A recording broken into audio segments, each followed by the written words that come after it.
देखिए अब उसके बाद हम लोग क्या करेंगे, एक्सरसाइज 3.2 का वर्ड प्रॉब्लम का जितना क्वेश्चन है उसको बनाएंगे। इसके पहले जितना भी आपका जो क्वेश्चन 1 का जितना था, क्वेश्चन 2 का जितना था, वो सब सवाल हो गया। अब क्वेश्चन नंबर 3 का 1 देखिए कैसे बनाना है। इसमें क्या रहेगा, वर्ड प्रॉब्लम बेस्ड कि कैसे सवाल मतलब वर्ड्स के फॉर्म में दिया रहेगा, उससे इक्वेशन फॉर्म करना है और फिर सवाल बनाना है। ठीक है, देखिए पहले बोल रहा है the difference between two number is 26। Difference between two number in 26 मतलब क्या बोल रहा है, एकदम लाइन को पढ़ो ध्यान से। The difference between two number, difference between two number यानी कि एक नंबर तो क्या मान लोगे, let the first number be x. First number को क्या मान लिए, एक्स मान लिए। उसके बाद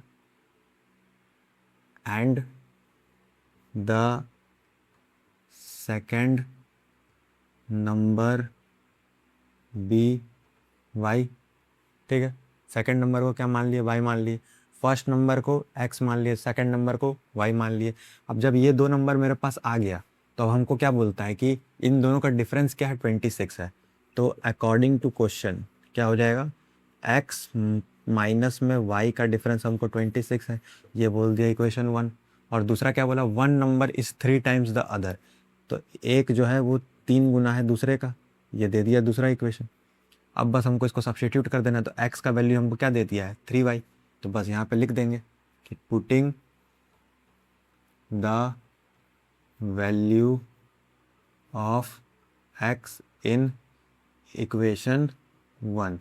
तो इक्वेशन 1 में x के जगह पे 3y माइनस में y इज इक्वल टू 26, यानी कि 2y इज इक्वल टू 26, यानी कि y is equal to 26 by में 2, यानी कि कितना आ गया 13। यानी कि हमको y का वैल्यू कितना मिल गया, 13। अब इस y के वैल्यू को क्या करेंगे, यहाँ पे पुट कर देंगे। तो जैसे ही पुट करेंगे तो कितना हो जाएगा, x इक्वल टू 3 इंटू में 13 यानी कि 39। यानी x का वैल्यू कितना मिल गया 39, y का वैल्यू कितना मिल गया 13। ठीक है, x का वैल्यू कितना आ गया, x का वैल्यू आ गया 39, y का वैल्यू 13, y का वैल्यू 13। ठीक है, इतना आगे। अब उसके बाद सेकंड क्वेश्चन में क्या बोल रहा है, द लार्जर टू सप्लीमेंट, इतना समझ गए। इसी तरह से x का वैल्यू y का वैल्यू मानेंगे। ठीक है, अब उसके बाद यहाँ पे बोलता है सेकंड क्वेश्चन में क्या बोलता है कि the larger of two supplement angle exceeds the smaller by 18 degrees, find them. तो सप्लीमेंट्री एंगल समझते हो क्या होता है, सप्लीमेंट्री एंगल मतलब कि दो एंगल का सम कम से कम 180 डिग्री होना चाहिए। ठीक है, दो एंगल का सम 180 डिग्री होना चाहिए। यानी कि जो एक एंगल होगा वो क्या हो जाएगा, y का वैल्यू यहाँ से निकाल सकते हैं, 180 माइनस में x निकाला जा सकता है, बोलो निकाला जा सकता है। और उसके बाद क्या बोल रहा है, angle exceed the smaller by 18 degree, 18 degree find them. तो जो तुम्हारा स्मॉलर यानी कि हाँ लार्जर एंगल जो है, larger of to supplementary angle exceed smaller by 18 degree, 18 degree से ज़्यादा बढ़ जा रहा है। समझ में आया, क्या समझे बात को, मतलब कि जो ये तुम्हारा छोटा वाला एंगल है ये 18 ज़्यादा बढ़ जा रहा है। समझ गए बात को, मतलब कि 18 ये जो है ये ज़्यादा बढ़ जा रहा है। Supplementary angle exceeds the smaller, exceed कर जा रहा है स्मॉलर से, कितना 18 डिग्री। तो स्मॉलर मान लो कि ये वाला है, ये वाला तो 180 माइनस में x हो गया, यानी कि यहाँ से तुम्हारा जो ये निकल जाएगा, ये कहीं तुम 18 प्लस में y कह सकते हो क्या बाबू, x का वैल्यू 18 प्लस में y कह सकते हो, बोलो कह सकते हो या नहीं कह सकते हो, एकदम कह सकते हो। तो क्या इसको अगर हम लोग इसको इक्वेशन 1 मान ले, इसको इक्वेशन 2 मान ले, क्या यहाँ से सॉल्व हो सकता है।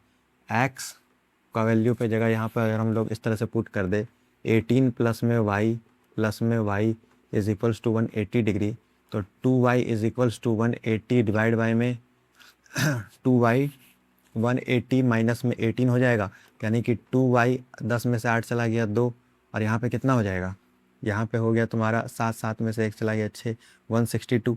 y is equals to 162 by में 2 हो जाएगा, यानी कि ये कितना हो जाएगा 1, y इक्वल टू 81 हो गया।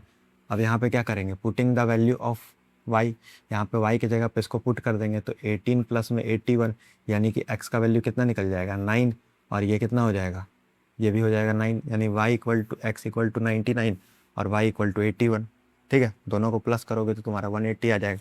अरे 91 प्लस में 88 तो कितना हो जाएगा, 8 प्लस में, एक सेकेंड, 88 है ना, 81 है, y इक्वल टू 81 और ये 99 है, ठीक है। वही सोचे 81 प्लस में 99 क्या 180 आ रहा है, 9 प्लस में 110, 180 तो आ जा रहा है। मतलब कि इसमें तुम्हारा x का वैल्यू कितना आ गया, x का वैल्यू आ गया 99 और y का वैल्यू कितना आ गया 81, ठीक है। बोलो बात समझ गए यहाँ तक, ठीक है बाबू। इसको देख लिया अच्छे से। अब इसके बाद में क्या करना है, क्वेश्चन नंबर 3 और 4, 3 का 3 और 4 इसके बाद बनाएंगे। बस ये सिंपल वाला सवाल था, इसमें ज़्यादा कॉम्प्लिकेशन कुछ था नहीं। और इसी टाइप का देखना है तो जाकर के एक बार चैनल में देखो, उसमें सारा कुछ दिया हुआ है, अच्छे सब कुछ बताया है किस किस टाइप से बनाना है, और बेसिक खास करके देख लो, ठीक है। चलो।